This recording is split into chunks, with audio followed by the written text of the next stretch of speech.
resultado, yo diría preliminar, del estudio de la secuencia sísmica en Michoacán.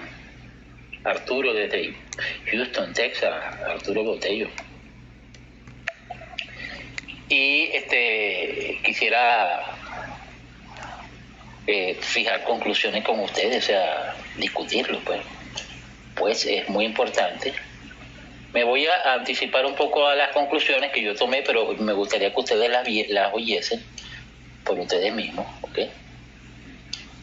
La primera es que efectivamente se trata de origen magmático, esa secuencia sísmica. La segunda es que presenta movimientos laterales y el magma tiene poca flotabilidad para poder tener un movimiento vertical. No puede escapar de la roca que la contiene, entonces se desplaza. Eso es muy interesante. La tercera, no hay manifestaciones de ascensos de magma. El estudio en aguas de manantiales y otros parámetros que se miden para determinar eso han dado negativo. La cuarta, esta sí se la estoy inventando yo. Inventando no, creo que los agarró desprevenidos ante este evento porque solamente había 4, creo que al principio lo que había eran pocas estaciones sismográficas y la más cerca estaba a 100 y tantos de kilómetros. Y bueno, con un informe urgente parece que trabajaron y sí lograron, a lo mejor de forma provisional, dotarse de mejores equipos. Tempus México, un gran saludo, tenía tiempo que no venía por acá. Entiendo que las tareas tuyas te ocupan. Entonces, bueno, están mejorando bastante la instrumentación y hay varias instituciones que están a cargo de eso. Y la quinta conclusión es que sigue el estudio midiendo la posibilidad de que pudiese ocurrir un ascenso vertical.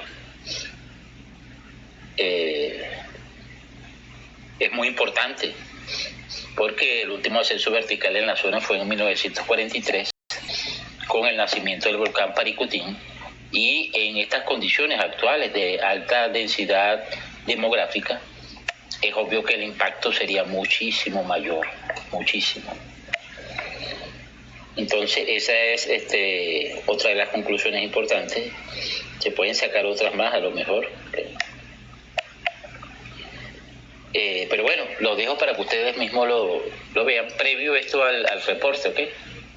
Entonces aquí vamos. Por cierto, mientras busco aquí el video, les menciono que tuvimos problemas técnicos esta mañana, originados porque se cayó la cámara de San Nicolás y el YouTube estaba mal configurado. Tenía la opción de seguir una secuencia de videos y estaban reproduciendo incluso videos que están con contenido con patente de derecho de autor. Entonces vivimos un momento bastante apremiante. Tuve que venir de emergencia a solucionar el problema, pero gracias a Dios se solucionó. Y el punto importante ahí es que, pese a que YouTube nos estaba enviando los warnings, no procedió. Y eso principalmente se basa en que el porcentaje de likes a dislike, una de las razones, es bastante alto. Casi todos nuestros videos tienen 97%, por lo mínimo 97%, lo cual es bueno y es gracias a todos ustedes que se ha logrado eso. Así que es maravilloso tener ese apoyo. Ni nos tocó, ¿no?, YouTube, pero pudo hacerlo. Así que estaremos mucho más pendientes de esos pequeños detalles que atentarían entonces contra la integridad del canal, ¿no? Entonces, bueno, gracias a todos por los likes. Muy importante, ¿ok? No pensaba que YouTube le diera esa importancia. pero cuando en estos días envió un reporte de los porcentajes, todos están arriba de 97 y largo, ¿ok? Entonces, en el día a día, y por supuesto hay algunos videos que están en el 99 y tanto. Bueno, vamos a ver entonces la rueda de prensa. Ya le di algunas de mis conclusiones, pero quisiera que ustedes las analizaran, ¿okay? Porque esto puede afectar a mucha gente. Hay que, estar bien enterado de lo que... Este es el comité científico que evaluó este hecho, ¿no? Que ahorita, la frecuencia de ocurrencia está baja, 3 o 4 sismos, como lo podemos ver,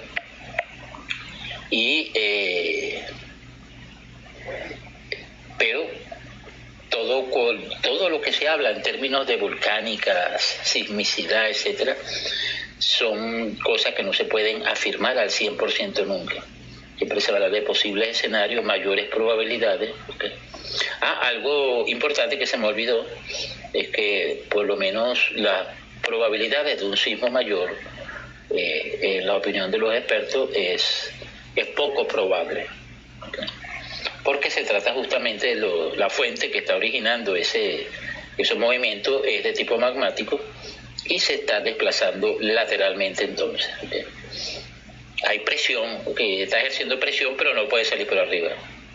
Pero uno nunca sabe si hay una grieta por ahí, como diríamos a veces, se le salió una rueda a la carreta, ¿no? Ojalá que no, pero...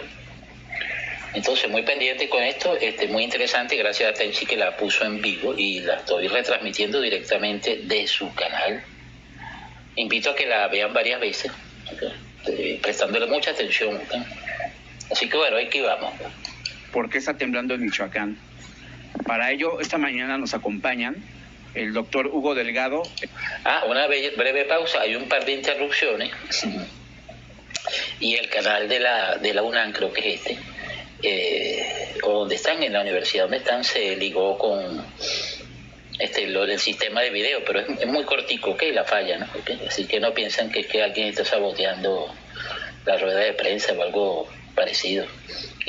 Así que gracias a todos, Daniela Castillo, Alicia Torres, Anelito, hasta el próximo Centauri, Alicia Torres, Memo López, Miriam Mancía, Daniel Mendy Gómez, Ángela Gallardo, a todos ellos, un gran saludo. Un gran saludo. Entonces ahora sí, vamos a arrancar. Él es director del Instituto de Geofísica. El doctor Víctor Hugo Espíndola Castro, del Servicio Sismológico Nacional. El doctor Servando de la Cruz Reina, él es investigador del Departamento de Vulcanología del Instituto de Geofísica. Y Carlos Gutiérrez Martínez, nos acompaña del CENAPRED. Tiene la palabra el doctor Hugo Delgado. Sí, muy buenos días. Tengan todas y todos ustedes. Tuvimos desde prácticamente el inicio del año una serie de eventos sísmicos ocurriendo en una región de Michoacán cercana al volcán Paricutín, cercana a Uruapan, y básicamente el seguimiento de la sismicidad inicialmente fue llevado a cabo fundamentalmente por el Servicio Sismológico Nacional. Eventualmente, varios colegas de la misma Universidad Nacional Autónoma de México y otros colegas de la Universidad de Colima, de la Universidad Michoacana de San Nicolás Hidalgo, han participado en diferentes esfuerzos para poder entender lo que está sucediendo relacionado con esta sismicidad.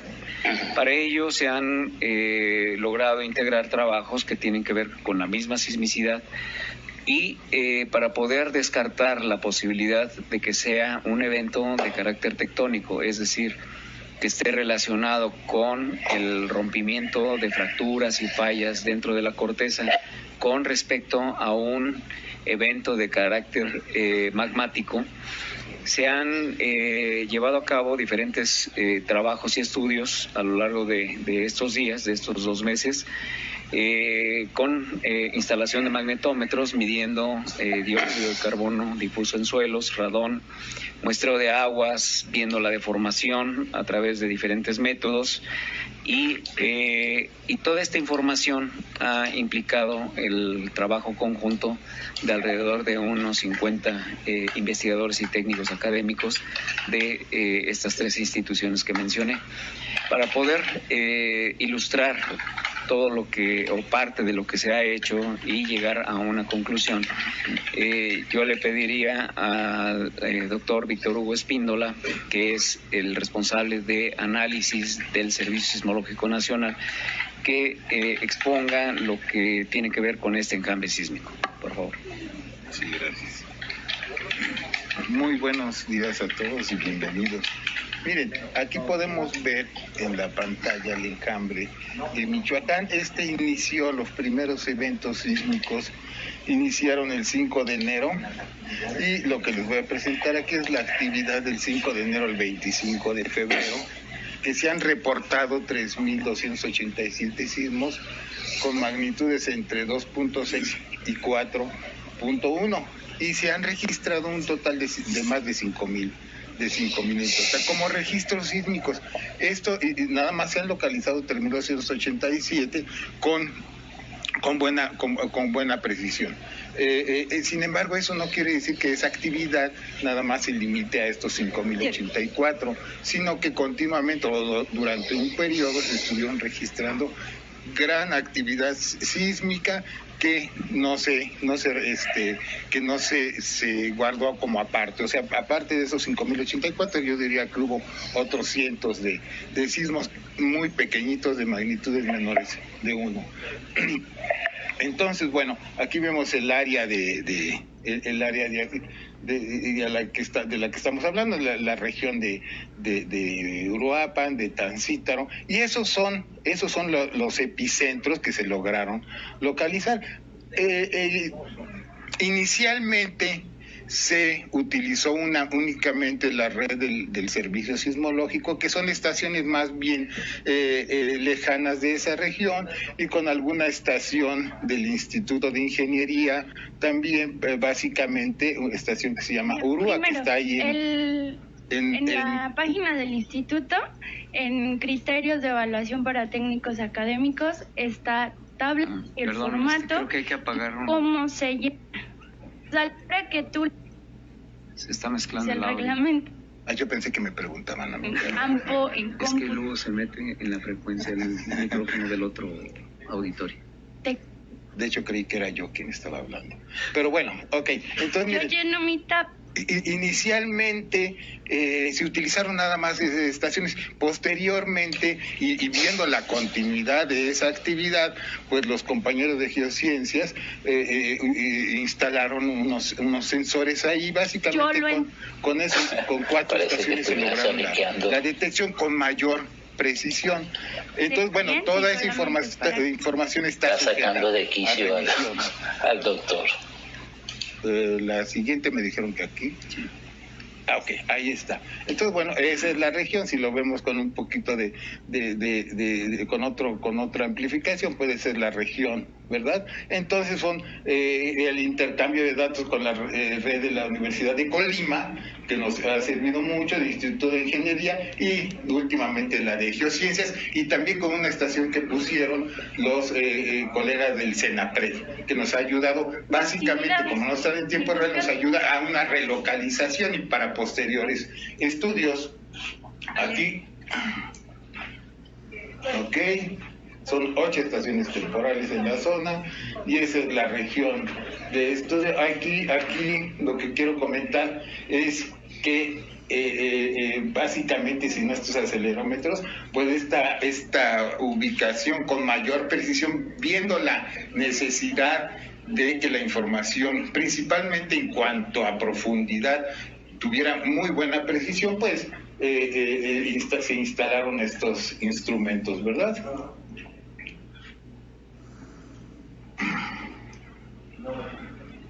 La siguiente, por favor, si me ayudan.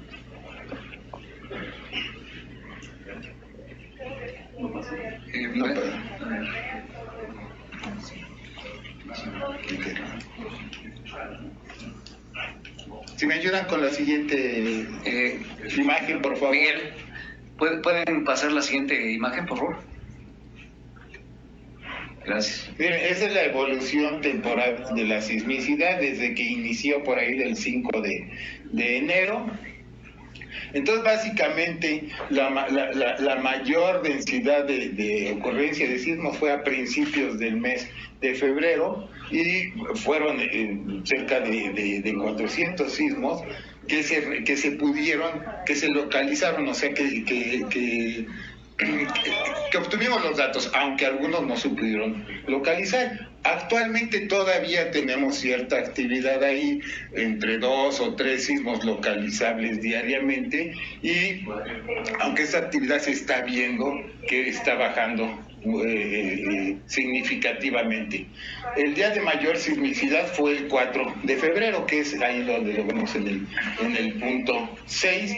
Entonces el enjambre inició el 5, el número de sismos por día aumentó a partir del 19 de enero, se mantuvo aproximadamente constante hasta el 31 de enero, del 1 al 4 de febrero aumentó de un 80 a un 100% el número de sismos, y fue cuando se empezó a utilizar una red de acelerómetros de geociencias. A partir del 4 de febrero se observa una disminución en el número de sismos por día, y el día de mayor sismicidad fue el día 4 de febrero. La que sigue, por favor. Ahí le picamos para que vean temporalmente qué área ocupó. Si me ayudan, si le pican ahí al extremo superior izquierdo,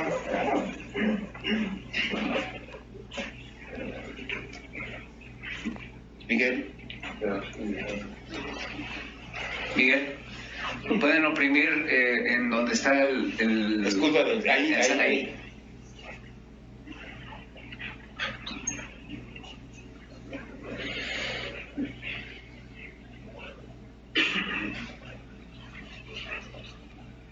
¿Pueden oprimir, Miguel? Bueno, esta es visual. La que sigue se las puedo platicar. Si quieren, pasen la siguiente, por favor. Si hay problemitas con la siguiente. Miguel. Ahí está. Ok, gracias. Ok, miren. La otra era una visualización de en donde inició la sismicidad, en la región de Uruapan y un poquito al norte, y se fue recorriendo paulatinamente hacia la región de Tancítaro. Aquí, ¿qué es lo que estoy poniendo? Miren, aquí vemos en la sismicidad que se logró relocalizar, o sea, quiere decir que es la sismicidad que le volvimos a dar una segunda vuelta de los sismos más fuertes para poderlos plasmar en estos gráficos. Son 511 sismos de magnitudes superiores a 3.8. Entonces, en la figura del centro vemos en puntos rojos vemos la distribución de las estaciones utilizadas. Vemos ahí todos esos puntos negros son los epicentros. En la gráfica superior derecha es una gráfica en donde un eje es la longitud y el vertical es la profundidad. Entonces vemos que ahí están distribuidos básicamente en 3 grupos, o al menos así yo lo veo, y en la gráfica de la parte superior izquierda es la latitud contra la profundidad. Simplemente estamos viendo a profundidad. Vemos ahí que básicamente cuando inició esta secuencia sísmica empezaron la sismicidad que está hacia la derecha. Digo, en lo general, a profundidades de 30 kilómetros, paulatinamente fue migrando, y básicamente la última actividad sísmica fue aproximadamente entre 20 y 10 kilómetros que vemos en la parte de la gráfica de la longitud. La siguiente figura, por favor. Estos sismos se revisaron y se relocalizaron con un algoritmo que se llama HypoDD, de doble resolución. Entonces, este es otra vez en la parte central, es la región de esta sismicidad, donde digamos que la ubicación de estos epicentros en cuanto a latitud, longitud y profundidad son de muy buena precisión. Vemos ahí en la gráfica de en medio dos perfiles que tomamos, dos perfiles, uno desde Alpan hasta Uruapan y otro perpendicular a en donde señalo ahí desde A hasta B. En el gráfico superior izquierdo vemos de la misma forma que el anterior, en función de su profundidad. Nada más, esto es para visualizar lo que pareciera ahí, tres fallamientos muy profundos, y el otro es perpendicular, ahí aproximadamente ocupa un poco menos de 60 kilómetros de longitud de esta área, y yo le asociaría la gran actividad sísmica asociada a este fallamiento, grandes fallas que están ahí, obviamente estamos en el eje volcánico y están asociadas a esa falla, independientemente de que ese patrón de esfuerzos puede estar provocado por cuestiones magmáticas. No sé si tienen preguntas al respecto. Antes de pasar a las preguntas, quisiera pedirle al doctor Servando de la Cruz nos diera una explicación de este sismicidad, por favor. Buenos días. Bueno, este tipo de fenómenos no es la primera vez que se presenta. Han ocurrido varios enjambres en esta región, en esta misma región. El primero de ellos fue en 1943, y en el 1943 eventualmente culminó con el nacimiento del volcán Paricutín, o Paricutín.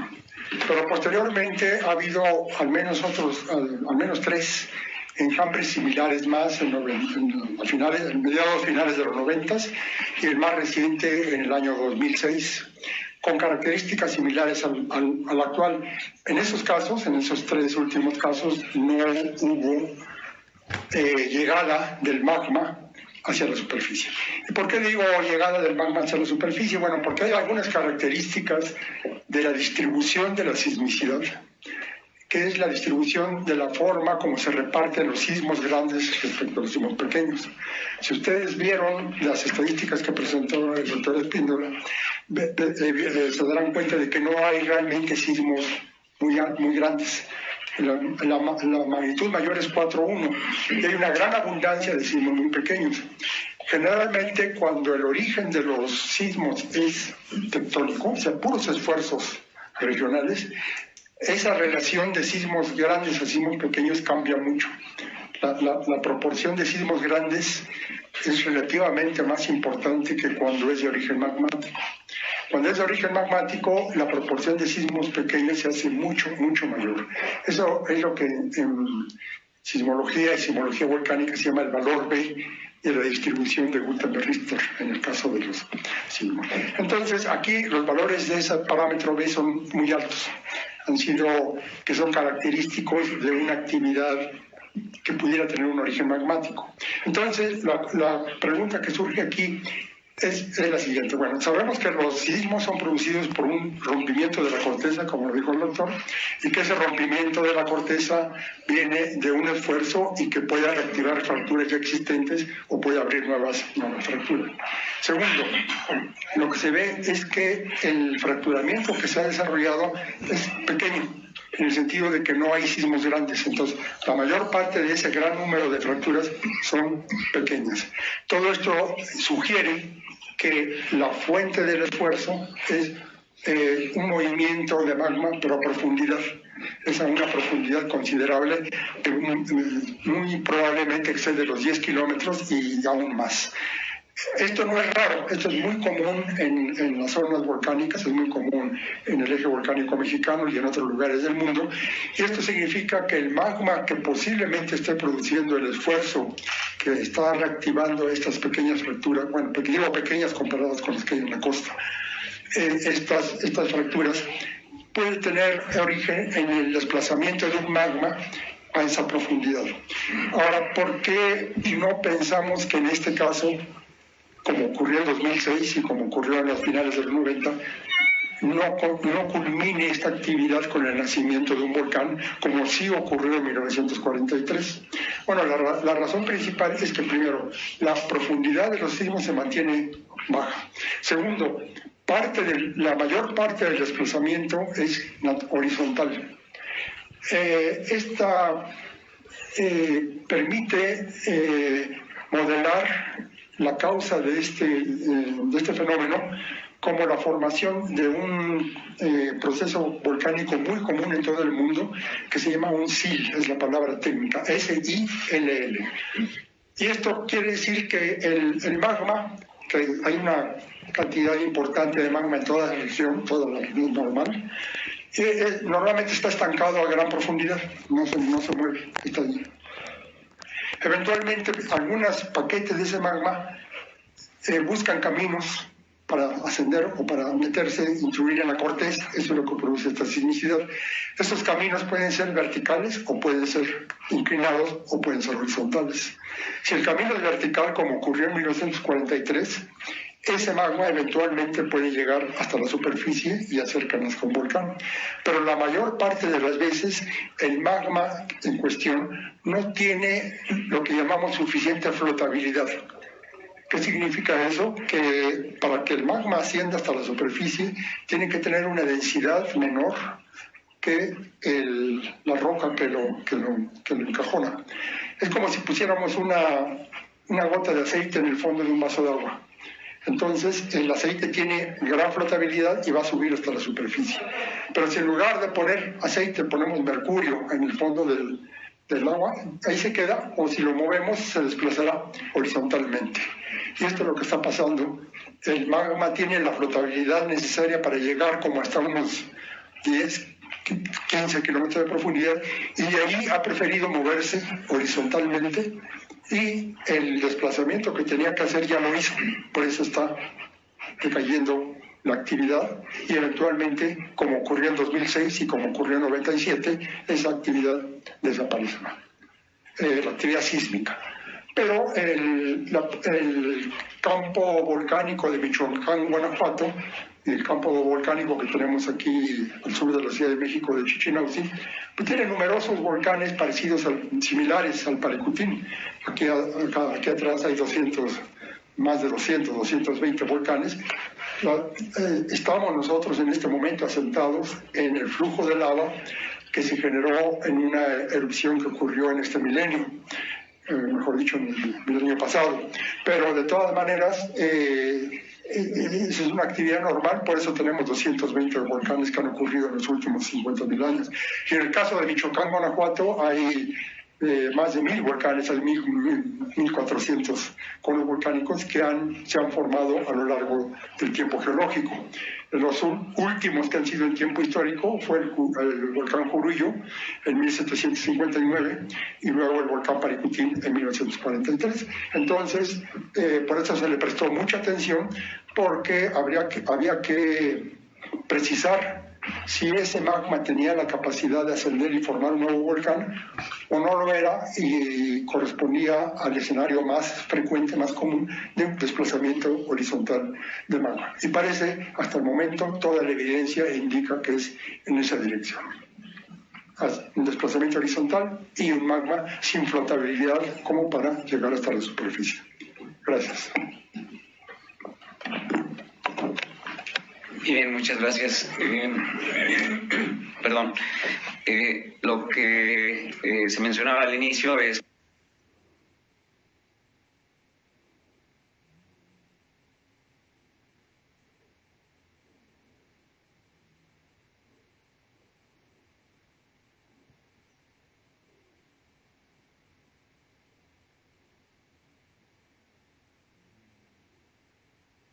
Buenos días a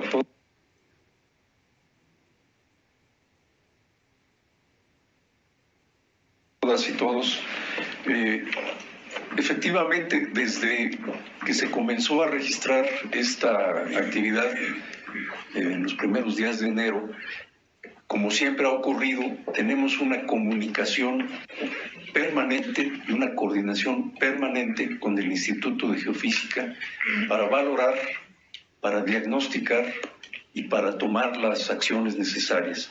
En ese sentido, lo que primero debo comentarles es que hemos tenido varias reuniones del cuerpo de vulcanólogos del Instituto de Geofísica y en el CENAPRED, unas reuniones técnicas, incluso con la participación de vulcanólogos vía videoconferencia, no presenciales, pero ellos participan, como es ahora muy común, para analizar la actividad y dar una opinión a las autoridades, en este caso al Coordinador Nacional de Protección Civil, quien ha estado siempre al pendiente de esta actividad, del desarrollo, del diagnóstico, como ya se ha estado mencionando, sobre todo para tomar las medidas con el mayor tiempo de oportunidad posible, con la mayor precisión, con la mayor oportunidad posible en beneficio de la población.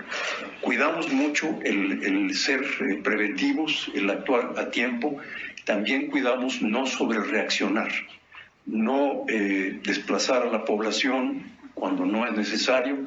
Están ustedes escuchando el diagnóstico que se tiene por parte de los vulcanólogos.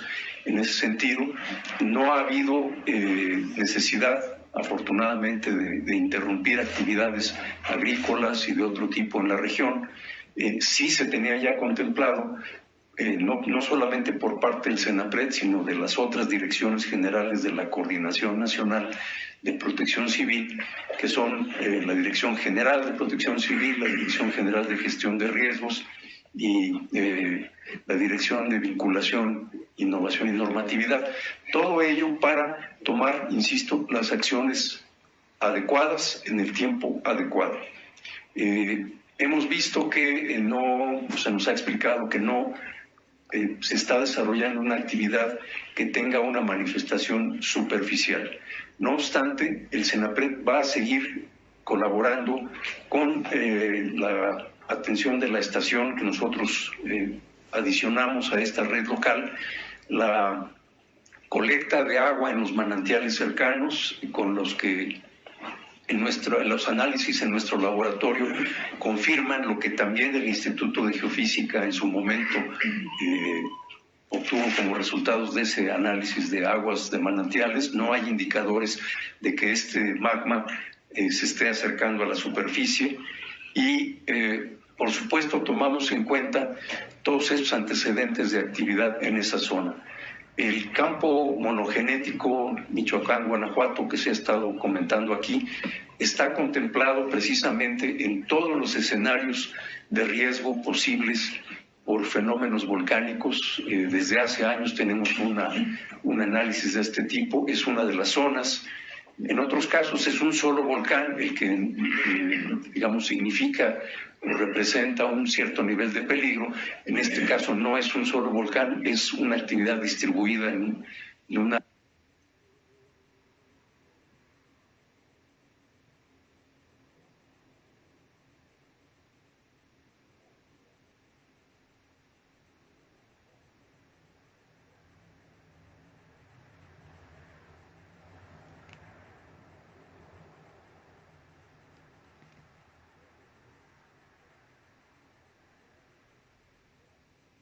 y otras instituciones que ya mencionó el doctor Delgado.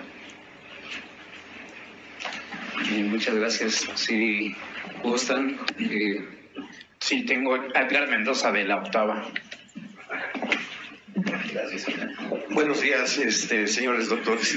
Pues, como lo decía el doctor Servando, entonces se descarta el crecimiento de un volcán y simplemente ha sido desplazamiento, como lo leía, de ríos de magma en el plano horizontal Sin embargo, digo, esto puede ir cambiando al paso del tiempo, ¿verdad? Sí, naturalmente esto podría cambiar y por eso se mantiene la vigilancia. Pero hasta el momento toda la evidencia indica que ese magma no tiene capacidad para ascender más. Es un magma muy denso que está estacionado abajo y que se movió horizontalmente a una cierta distancia. Y si estuviera ascendiendo habría otro tipo de manifestaciones, como las que ya mencionó el doctor Gutiérrez. Por eso se puede verificar la composición de los manantiales, el gas difuso en el suelo, posibles deformaciones utilizando técnicas satelitales de INSAR y otra serie de parámetros que serían fundamentales para el diagnóstico de un posible ascenso de ese magma. Todos dan negativos. El único que da positivo es la sismicidad, pero esa sismicidad a su vez indica desplazamientos horizontales, predominantemente horizontales con una componente vertical muy pequeña que se ha detenido a una profundidad lo suficientemente grande como para que los productos de ese magma no llegan a la superficie de una manera manifiesta. Entonces, como les digo, es un fenómeno que en el mundo es muy común, no es extraño, y en particular en esa región, pues digamos todo el altiplano volcánico, lo que es la faja volcánica mexicana, alcanza esas alturas precisamente por ese tipo de fenómenos a lo largo del tiempo geológico. Entonces, este fenómeno ocurre posiblemente varias veces por década en distintos lugares. Lo que pasa es que ahora hay mucha mayor capacidad de detección y con esa capacidad de detección se puede precisar dónde está, cuándo está ocurriendo y cuándo no. La guardia no se baja. Se mantiene atento a cualquier cambio, si se reanuda la actividad sísmica, si vuelve a aumentar y si hay alguna evidencia de ascenso, entonces se vuelven a reactivar todos los sistemas, y ya será el Sistema Nacional de Protección Civil el que ante esas evidencias tome las medidas apropiadas. Gracias, doctor. Y perdón, aprovechando, el tema también, ¿qué conexión pudiera haber con el resto de las placas hacia la zona de la costa, sobre todo por la colindancia, Michoacán, Guerrero, Oaxaca, mismo Colima y parte de Jalisco? Bueno, definitivamente el volcanismo es un proceso que está ligado a la interacción entre placas. Es decir, cuando las placas chocan, se generan una serie de condiciones. Por ejemplo, a cierta profundidad se liberan fluidos y esos fluidos son los que favorecen la fusión de la roca circundante y eso es lo que hace que se produzca el magma. Es decir, al fundirse las rocas se genera el magma y ese magma normalmente tiene menor densidad que las rocas que lo rodean y comienza a ascender hasta que el contraste de densidad ya se lo impide. Entonces, esa es, digamos, la relación que tiene el volcanismo en términos generales con el entorno de las placas o las placas que generan ese magmatismo. Y en ese sentido, toda la región de Michoacán y, digamos, todo el centro de México tiene el volcanismo asociado precisamente al choque de placas. Nada más duda, ¿qué temperatura necesita alcanzar pues ahora sí que la tierra para poder fundir la roca? Bueno, es variable, depende de la composición. Digamos, para determinadas composiciones se requieren alrededor de 1200 grados centígrados. Para otro tipo de magma se requieren temperaturas menores, que son de 800 a 1000 grados. En este caso, no solamente es la temperatura, sino también las condiciones de presión, porque puede haber la temperatura suficiente para fundir la roca, pero la presión impide que se funda la roca. Lo que favorece la fusión de las rocas es precisamente la liberación de fluidos por parte de la interacción entre las placas. O sea, si hay estos fluidos, se favorece la fusión. Gracias. Antonio Espósito de Reuters. Muchas gracias, muy buenos días. Este tipo de fenómeno de desplazamiento del magma, principalmente de forma horizontal, a unos 10 a 15 kilómetros de profundidad, como ustedes indican, ¿esto tiene la posibilidad de generar sismos de mayor magnitud a lo que estamos viendo, de principalmente 4 y por abajo, puede generar sismos que sean dañinos a la infraestructura y de peligro para la población? Es muy poco probable, por la naturaleza misma de la fuente. Es muy poco probable que lo haga, también por las dimensiones. O sea, la magnitud de los sismos es proporcional al tamaño de la ruptura.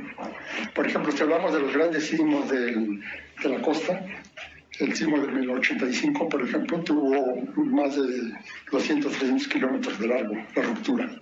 El sismo de Sumatra, que generó el tsunami a principios del milenio, fueron casi 1000 kilómetros de ruptura. Eso excede el tamaño de la faja volcánica en su ancho. Entonces, en este caso tenemos una región relativamente pequeña. Entonces, esa región tan pequeña no puede generar un sismo muy grande. Simplemente no hay el espacio, el volumen suficiente. Y es por ello que se cambia esa distribución. Y entonces es por eso que se infiere que la causa fundamental de los sismos está generada por esfuerzos muy localizados que posteriormente son debidos a la intrusión, o sea, el forzamiento de este magma, pero en la dirección principalmente horizontal. Pero por su misma dimensión no tiene capacidad de generar sismos muy grandes. Y también les quería consultar, yo sé que esto se mantiene en observación, han mencionado que no se baja la guardia, pero ¿qué es lo que esperarían que pasara? ¿Que la sismicidad siguiera disminuyendo y que eventualmente parara? ¿O cuál es la esperanza acá? Sí, este es el escenario más probable. Al momento es el escenario más probable, que la sismicidad vaya decayendo lentamente y que se mantenga una densidad remanente, una densidad de sismos remanente, digamos, de fondo, por un tiempo, y eventualmente llegue a los niveles previos que había. Ahí siempre hay sismicidad de todos lados, es una zona de alta microsismicidad, aparte de los sismos de la costa, que sí son grandes. Entonces, eventualmente va a llegar al nivel de base, al nivel de referencia, y termina. Ese es el escenario más probable, aunque no es el único. Hay otros escenarios, pero de mucha menor probabilidad es que esto se reactive en otra dirección. Pero de momento no hay ninguna evidencia. Entonces, el monitoreo se mantiene para descartar que esa posibilidad se presente. Gracias. Quisiera preguntar al doctor Espíndola, en materia de cantidad de sismos, ¿se tiene registro de cuántos sismos hubo en las últimas 2 ocasiones que se registró este hambre, en 2006 y en los 90? O sea, si en esta edición hubo más sismos que en las pasadas. Pues por lo menos hubo más registrados, dado que ahora tenemos más estaciones, aunque se utilizaron estaciones que estaban inicialmente fuera del acelerómetro de Uruapan, estaciones que nos proporciona la Universidad de Colima, que están aproximadamente a más de 140 kilómetros, pues sí, ¿verdad? Sí tenemos por lo menos los registros sísmicos para un futuro estudio. En realidad, de enjambres muy antiguos, pues realmente no sabemos el comportamiento, porque ahí se registraron pues únicamente los sismos más fuertes, ¿no? Incluso los del Pariputino, los del Chichón, pues únicamente no sabemos cómo fue su actividad local inicialmente. Pero en 2006, o sea, donde se tuvo el último registro. Yo no recuerdo ahorita la cantidad exacta, pero fueron de sismos más menor cantidad. Posteriormente se puso una red muy local y eso pero no nada que ver con estos registros y esta actividad sísmica. Gracias. Sí, me voy a permitir intervenir en ello, digamos, para hacer énfasis en lo siguiente. Ya lo mencionaba el doctor de la Cruz, nuestra capacidad de detección hoy es muy superior. Y no nada más en términos de número de equipos, sino también la sensibilidad que tienen los equipos. Entonces, conforme va avanzando el tiempo y va evolucionando la capacidad instalada del mismo Servicio Sismológico Nacional y de otras redes como la de Colima, pues tenemos mejores registros, se captan mejor los diferentes fenómenos con mucho mejor detalle. Entonces, comparativamente con eventos que han ocurrido en al menos poco más de una década, pues sí hay una diferencia muy grande y no es fácil hacer la comparación en términos de número de sismos, porque pudo haber habido suficientes sismos de las mismas magnitudes que ahora se detectan, pero entonces eran indetectables. Entonces, digamos, para dejar, clara esa situación, que progresamos también incluso en forma instrumental. Tengo también a Patricia López de Gaceta UNAM. Gracias. Quisiera saber cuántos instrumentos están midiendo ahora este fenómeno y además de los microsismos, ¿qué tipo de otros parámetros pueden detectar? También quisiera saber qué tanto es la participación de la Universidad Nacional en esta medición de enjambres. Gracias. Comentaba que se tiene la red permanente, inicialmente con la ayuda de la red de la Universidad de Colima, la estación de Maruata. Entonces, con toda la red... ¿Cómo cuántas estaciones? Son aproximadamente, en esa región, son aproximadamente unas 10, dependiendo de la magnitud de las estaciones que vamos a utilizar. Posteriormente, los compañeros de Juriquilla pusieron de Geociencias instalar 4 estaciones locales, que son las que vemos ahí. En realidad son 3 más la de ingeniería de Uruapan. Entonces estamos localizando con 4 estaciones y una que no está en tiempo real. Todo esto está en tiempo real, y una que nos comparte el CENAPRED, que nos sirve para hacer este tipo de relocalizaciones. Entonces estaríamos hablando de 4 estaciones en tiempo real y una adicional que nos envían los datos como red local. Cuando un sismo es ya más grande de 4 o de alrededor de mayores de 4, pues lo registran algunas otras estaciones. Pero básicamente la mayor precisión que tenemos para este tipo de estudio y de diagnóstico, pues son 4 estaciones. Gracias. No, ¿por qué? ¿Y la otra cuál era, perdón? La participación de la Universidad Nacional. Para sí. El doctor Delgado, gracias. Gracias, sí. Bueno, la Universidad Nacional Autónoma de México cuenta con el Servicio Sismológico Nacional. También cuenta con el Departamento de Vulcanología, donde está, digamos, concentrada el mayor número de académicos que tienen conocimiento relacionado con este tipo de fenómenos. Pero dentro de la misma UNAM tenemos al Centro de Geociencias, que también participan, donde hay también sismólogos y personal interesado y que se dedican también a la vulcanología. También en el Instituto de Ingeniería y en la Facultad de Ingeniería hay académicos que colaboran en estas mismas áreas. Fuera de la universidad, decía yo, participan la Universidad de Michoacán de San Nicolás de Hidalgo y la Universidad de Colima. Sin embargo, digamos, básicamente los esfuerzos de la mayoría de los colegas están enfocados en la parte sísmica. En el caso del Instituto de Geofísica hay personal que trabaja en el área de deformación, y esa es precisamente una de las contribuciones importantes de reconocer, utilizando sensores remotos, es decir, imágenes de satélite, el reconocimiento de la deformación asociada con este tipo de procesos. Por el otro lado, dentro del mismo Instituto de Geofísica hay personal que tiene experiencia en no solamente en el muestreo, sino en el análisis de las aguas, de los manantiales y los cuerpos de agua, que permitan reconocer concentraciones de elementos asociados al ascenso de los magmas.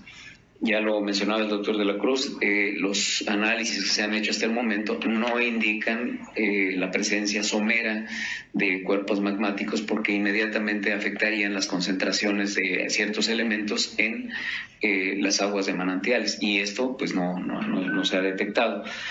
De la misma manera, también en el Instituto de Geofísica hay personal que trabaja en la medición de gases difusos en suelos que están asociados también al ascenso magmático, y han llevado a cabo este tipo de mediciones con el fin de reconocer si este fenómeno sísmico está asociado a un proceso o al otro.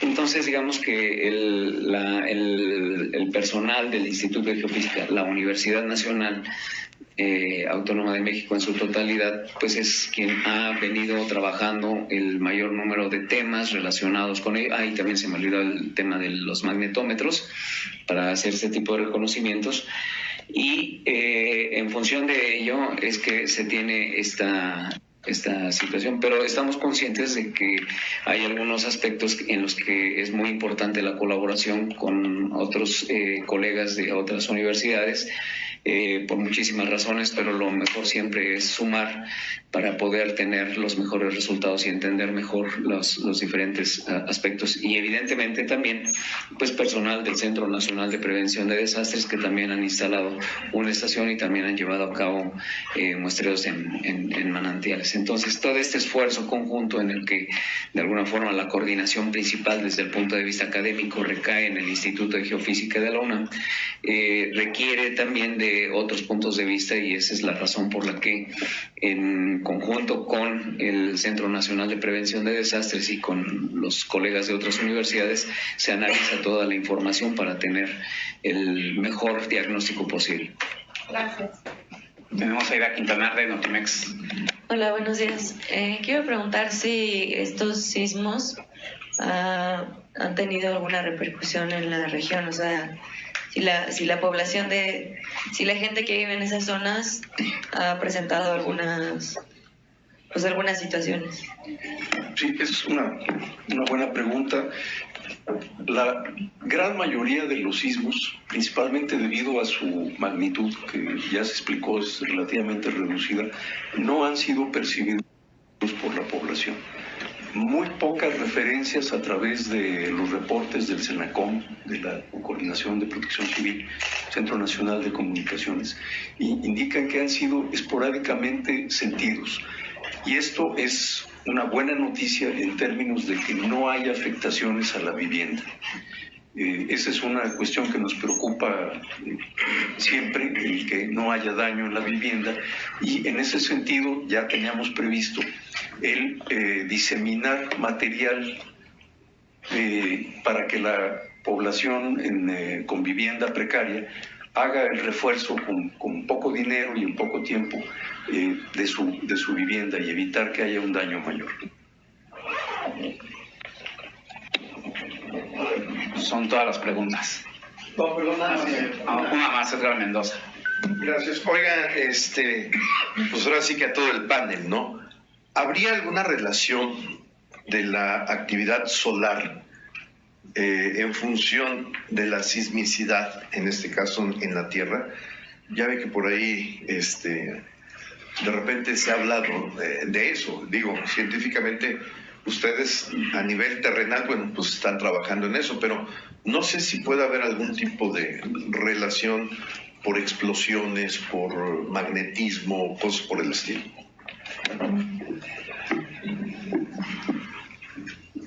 Bueno, este es un fenómeno que se está desarrollando, como lo mencionamos, a profundidades entre casi 100 inicia, o 60, 80, y llega hasta cerca de 15 bajo la superficie, y ahí se queda. Y generalmente la actividad solar viene desde afuera, hacia la superficie de la atmósfera, puede afectar la superficie de la Tierra, y las fluctuaciones del campo magnético en un momento podrían interactuar con las del campo magnético terrestre, lo hacen con frecuencia.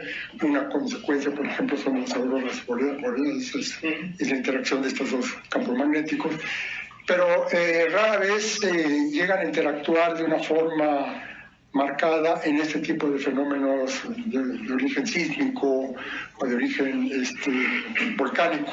No hay ninguna evidencia que haya una interacción en esa dirección. Pudiera darse el caso de que hubiera algunas perturbaciones del campo magnético general terrestre, pero que a su vez estas modifiquen el campo de esfuerzo de una manera importante como para producir sismos. no hay evidencia en esa dirección. O sea que en términos generales es que la actividad solar sí pudiera afectar ciertos aspectos de la superficie terrestre, pero en particular no hay ninguna evidencia de que la intensidad de estas fluctuaciones sea lo suficientemente grande como para generar fracturamientos, por ejemplo, de roca o movimientos de magma a esa profundidad. Gracias. Bien, pues muchas gracias por su